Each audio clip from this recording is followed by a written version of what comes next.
مجمع الأندلس التعليمي، تعلم عصري ملهم بهوية وطنية وقيم إسلامية.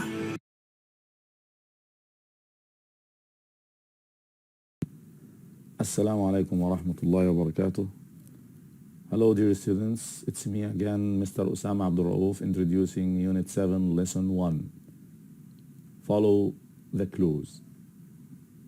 And as usual, let's start by introducing today's value. يا أيها الذين آمنوا اجتنبوا كثيرا من الظن إن بعض الظن إثم ولا تجسسوا ولا يغتب بعضكم بعضا أيحب أحدكم أن يأكل لحم أخيه ميتا فكرهتموه واتقوا الله إن الله تواب رحيم. ولا تجسسوا ولا يغتب بعضكم بعضا. صدق الله العظيم. نعم، نحن مطالبون بالبحث في شؤون المجرمين لندينهم فيما ارتكبوا، ولكننا لا ينبغي أن نتجسس على بعضنا البعض. جزاكم الله خيرا. Now it's time for today's lesson. Lesson 1, Reading. Student books page 98 and 99. And today's objectives are as follows. At the end of this period or this video, students should be able to, number 1, correctly identify where 3 texts could be found and what kind of information they contain. 2, skim and scan 3 texts to identify the features that apply to them. 3, quickly answer 8 multiple choice questions referring to 3 texts. And finally, number 4, quickly match 6 words with their meanings. Let's start our lesson for today.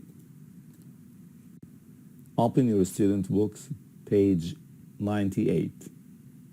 Exercise A. For each text, we need to answer 2 questions. Here is the question. Read quickly through texts A to C and discuss these questions. Where would you find each of these texts?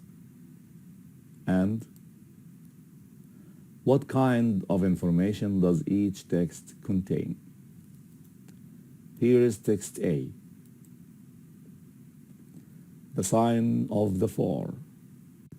To answer these questions, I think we need only to read the introduction, the title and the introduction. The sign of the 4.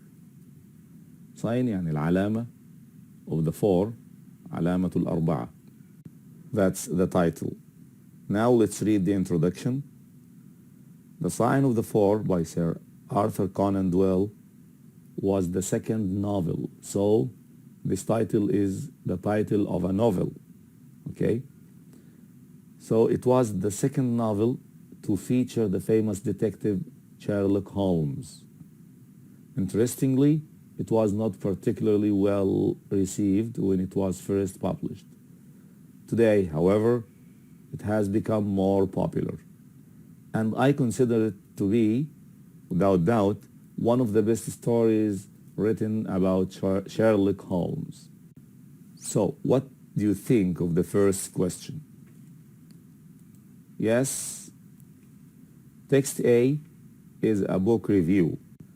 What does a book review mean? A book review is a summary of the book, a summary of the main ideas of the book, the place where it was published in, and so on. So text A is a book review, so it would probably appear either in a newspaper or on a website. Okay? What do you think of the second question? What kind of information does each text contain? What kind of information does text A contain? Yes, an answer could be text A gives factual details about the book being reviewed, provides a brief outline of the plot without giving away too much information or spoiling the ending, and gives an opinion of the author's writing style. Okay? What about text B? Again, for text B, we have these two questions. Where would you find text B? And what kind of information does text B contain? Here is text B. Now please pause the video. Try to answer these two questions about text B and then play the video again to check your answers. Here are the answers. For question 1, where would you find text B? Yes, text B is part of a novel or short story, so I would expect to find it in a book. Yes, that's right. Okay, what about question 2? What kind of information does text B contain? Yes, an answer could be as follows. Text B describes the events that take place at a point in the story. يعني text B يصف أحداث في القصة، حدثت في القصة. Now let's move to the third text, text C. Again, we need to answer these two questions. Where would you find text C? And what kind of information does text C contain? Here is text C. And again, please pause the video, try to answer the two questions, and then play the video again to check your answers. Good luck. Here are the answers of the two questions. Of course, sample answers. Where would you find text C? Text C is part of an article, so I would expect to find it in a magazine or perhaps in an online magazine or newspaper. What about the information text C contains? Yes, text C gives factual information about an author and his life. Thank you very much, and I hope your answers were correct. Now let's move to exercise B. Here is exercise B. Look at the key features listed on the right. Which ones apply to each type of text? Write A to C, A, B, or C in the boxes. We have here some features, 5 features, and they apply to the texts A, B, and C. يعني عندنا بعض السمات يجب أن نصنفها حسب موقعها. إذا كانت في النص الأول A فنكتب بجوارها A، وإذا كانت في النصين فنكتب بجوارها الحرفين المعبرين عن النصين، وهكذا. First, I'm gonna explain these features for you, and then I'll give you some time to match the feature to the text that applies to it. Number 1, uses direct speech. Direct speech معناها كلام مباشر، يعني لازم تلاقي في القطعة أقواس، كلام نص. Okay? Number 2, contains descriptive language. Descriptive language يعني لغة وصفية، معنى كده إن احنا لازم نلاقي صفات، صح؟ أو adverbs، يعني صفات. For example, when I say a tree, that's a noun. I can see a tree. But when I want to describe it, I can say a tall tree. Okay? Number 3, provides a summary of events. الفيتشر أو السمة معناها أن هذا النص يوفر أو يعطي ملخص لأحداث. I think it's very easy, right? Number 4 السمة الرابعة gives personal opinions يعني يعطي آراء شخصية. And finally number 5 addresses the reader directly. addresses the reader directly معناها أن الكاتب يخاطب القارئ مباشرة. كيف نعرفها؟ ستجد في الفقرة أو في القطعة أو في النص كلمة you or your اللي هي second person pronouns يعني ضمائر المخاطب. Okay? Now pause the video. Have a look at the texts and match them to the features. Good luck. Here are the answers. 1. Uses direct speech. Yes, text B. And here is an example of direct speech in text B. Have a look at it. Yes. Quotations يعني أقواس. It's a wooden-legged man, I remarked. Okay, let's move to the feature number 2. Contains descriptive language. Yes, answer is A and B. And here are 2 examples of texts A and B. Look at them. A young woman, okay, mysterious circumstances, and so on. Number 3, provides a summary of events. Yes, A. Why? Because text A is a book review. That's why it provides a summary of it. Okay, let's move to number 4. Which text gives personal opinions? Of course, text A is the answer because it's a review. And reviews are opinions of books or films and so on. What about the last one, number 5? The feature number 5 addresses the readers directly. Yes, the answer is A and C. Why?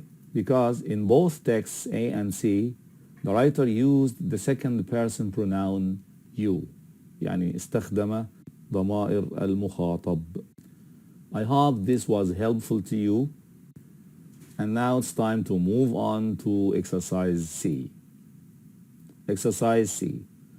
Read texts A to C again and answer the questions. Choose A, B, C, or D. For questions 1 to 2, we need to refer to section A. Let's do this part together, and after that I'll let the rest for you. Question 1. What's the reviewer's opinion of the book? Yes, here we should look for first person pronouns. I, me, my, mine. Where can you find them? Yes, here. For me, however, this book's greatest strength is how the author builds up the character of Holmes. So the answer is yes, B. He enjoys how the main character is portrayed. Okay? What about question number 2? According to the reviewer, how does Conan Doyle make Holmes an appealing character? We need here to look for some information about the writer's or the reviewer's opinion of Holmes, right? And here it is. The author also describes his peculiar habits and personality traits, which present him as a likable and sympathetic character despite his intelligence and extraordinary powers of observation. So the answer is yes, D. He describes interesting and unusual aspects of Holmes' personality. Right? I hope that was helpful and it would help you, I mean the technique. الأسلوب هذا يساعدكم في البحث عن الإجابات. You have to identify what to look for. يجب أن تحدد ما الذي يجب أن تبحث عنه حتى تحصل على الإجابة. Now let's move to the second part of this exercise. For questions 3 to 5, refer to section B, to text B. Here are the questions. Number 3, how does Holmes work out that more than one person was involved in the break-in? كيف اكتشف هولمز أن هناك أكثر من شخص مشتركين في الاقتحام؟ Number 4, why does Holmes mention the blood marks on the robe? And number 5, which of the following is not true about the case? Now please pause the video, try to find the answers of these 3 questions and play the video again to check your answers. Good luck. Here are the answers. For question 3, the answer is C. Why? Look at this part, the highlighted part on the text, and you will understand. I think most of you got it right, okay? What about number 4? Yes, the answer is C, and here is the evidence. What about number 5? Yes, the answer is A, and again, here is the clue. Okay? Let's move to the third part. In the third part, we have 2 questions, 6 and 7, and to answer them, we need to refer to section C, to text C, okay? Question 6. What did Conan Doyle learn during his time training as a doctor? Number 7. In the second sentence of paragraph 3, what does the phrase become a byword for mean? What does it mean to become a byword for something? Okay, again, pause the video, try to do the questions yourself, and then play the video again to check your answers. Here are the answers. For number 6, the answer is yes. The key to understanding something may be a tiny detail. And here is the evidence from the text. What about number 7? What does this phrase mean? Yes, the answer is B. Now let's move to the last part of exercise C with question 8, for which we need to refer to sections A, B, and C. Question 8. Which texts contain information on how to approach solving a mystery? After reading the 3 texts, what do you think the answer is? Yes, D, A, B, and C. Why? Because all the 3 texts contain information on how to approach solving a mystery. And please find the clues for that.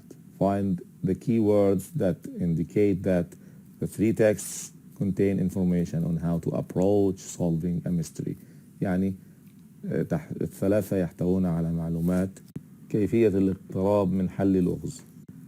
Now let's move to exercise E. Exercise E. Look at the highlighted words in the texts and match them with their meanings A to G. There is one extra meaning which you do not need to use. Then check your answers using a dictionary. للإجابة على مثل هذا السؤال يجب أن تقرأ الكلمة المضللة في سياقها وتحاول استنتاج معناها. هذا السؤال هام جدا في الامتحانات، فتأتيك كلمة تحتها خط ويسألك عن أقرب معنى لها. يجب أن تتعلم أن تقرأ ما قبلها وما بعدها وتحاول تخمين أقرب معنى من الاختيارات الأربع الموجودة. Now it's your turn to read the words in their contexts and try to answer them or to match them with their meanings. Pause the video, do the exercise, and play it back to check your answers. Here are the answers. Number 1, deduce. طبعا من قراءتنا استنتجنا ان معناها يستنتج. So the answer is G. To work out using logic. أن تستخدم المنطق لتحل شيئا أو تستنتج معلومة معينة. Number 2. Matter. Yes. المعنى الذي وصل إلينا أن كلمة matter معناها يتمتم، يتفوه بكلمات غريبة أو بينه وبين نفسه. So the answer is A. To say something either to yourself or to another person at a very low volume بصوت منخفض جدا. Number 3. Observation. Observation معناها ملاحظة and the meaning is or the definition is D. A statement made by a person in relation to something which they saw. Ally. Yes. E. معناها حليف طبعا. An individual who cooperates with another for a purpose. Number 5. Enduring. Yes. B. Enduring معناها مستمر. Continuing to exist for a long time. And finally, number 6. Eccentric. Yes, the answer is C. معناها غريب الأطوار، يعني شخص يتصرف تصرفات عجيبة. Demonstrating peculiar traits, behaviors, etc. or being defined as different in some way compared to the majority in society. شخص يصنف على أنه مختلف عن الأغلبية في المجتمع. Now it's your turn to look up these words in the dictionary, to hear them pronounced, and to know what they actually mean. Good luck. I hope today's lesson was helpful to you and you have benefited from it tremendously. Thank you very much. See you. مجمع الأندلس التعليمي، تعلم عصري ملهم بهوية وطنية وقيم إسلامية.